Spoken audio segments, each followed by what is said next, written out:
xafladda qalinjabinta ardayda dufcadii sagaalaad ee ka baxda jaamacadda Eelo ee magaalada Boorama oo ay ku lamaan tahay munaasabadda furitaanka xarumaha cusub ee kambaska jaamacadda Eelo ayaa maanta lagu qabtay magaalada Boorama. habsami u socodka munaasabadani oo ahayd mid si heersan ah loo soo agaasimay oo ka qabsoomaysay isla xarunta jaamacadda ayaa waxa ka soo qayb galay mas'uuliyiin kala duwan oo isugu jira kuwa ka socda xukuumadda oo uu hogaaminayo madaxweyne ku-xigeenka Soomaaliland ayna ka tirsan yihiin xubno ka tirsan golaha wasiirada iyo weliba marti sharaf kale oo si heersan ah loogu maamuusay munaasabadani iyada ah. xafladda qalinjabinta oo maanta u xidhneed in ka badan 300 oo arday oo ka kala baxayay kulliyadaha kala duwan ee jaamacadda ayaa waxa halkaasi ugu horeyntiiba ka hadlay gudoomiyaha gudida boorka jaamacadda Eelo ee magaalada Boorama Sheekh Maxamed Siciid Saawir. munaasabahan baan noogu furayay madaxweyne ku-xigeenkii baa jooga aad baan muxuu ahaa waxaan leenahay ardayda qalinjabinaysa waxaan leenahay mabruuk ilaahay ishayna garamariyo maanta waa munaasabadiinii way noo furantay jaamacaddu. gudoomiyaha jaamacadda Eelo Professor Maxamuud Cigo oo isaguna halkaasi ka hadlay ayaa warbixin kooban ka bixiyay ardayda ka qalinjabinaysa maanta iyo kulliyadaha ay ka kala baxayaan isaguna ka warbixiyay taariikh kooban oo ku saabsan dhinaca jaamacadda. jaamacadda waxa la furay sanadkii 2007 maanta markaa waxa ay jirsatay 12 sano. dufcadda sidaad maqashay waa dufcaddii sagaalaad. maalintii la furayay 3 kulliyadood baa lagu furay 200 arday iyo shaqaale aad u kooban. maanta waxa jaamacadda dhigtay ilaa 1500 arday oo isugu jira digriyada kala duwan iyo dibloomooyinka. waxa ay leedahay 7 kulliyadood oo digriga koowaad bixiya. waajiba maanta isku imaatinkeennani laba arrimood oo waaweyn buu xambaarsan yahay. midi waa ardayda qalinjabinaysa, talabaadna waa maalintii ugu horeysay ee jaamacadda Eelo hooy ay leedahay ay ardaydu ku qalinjabiyaan. waxaan maanta si shifo sharci ah ku cadeynayaa halkan inaad mutaysateen leedina guddoonsiiyo shahaadooyinka digriga heerka koowaad, labaad, dibloomooyinka, certificateska shahaadooyinka aad mutaysateen.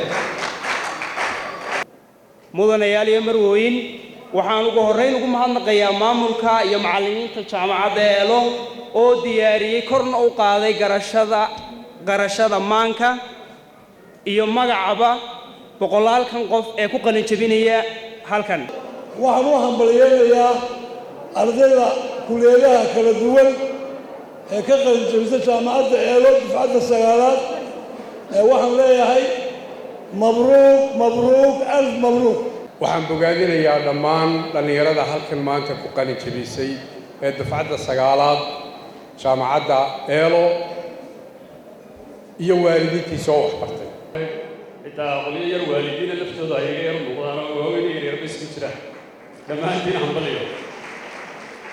waxaan kaloo hambaliyay jaamacadda Eelo dadaalka culus ay samaysay dadaalka 12 sanadooda iyo kambaskan quruxda badan leh ay noo sameeyeen. horta ardayda qalinjabisay iyo jaamacadda waan u hambalyeynaya, laakiin se aqoontu maaha inaad meel ka qalinjabiso. waxyaabaha la isku dhaafay caalamka waxa weeyaan waa qalinjabisay maxaad ku sii dartay.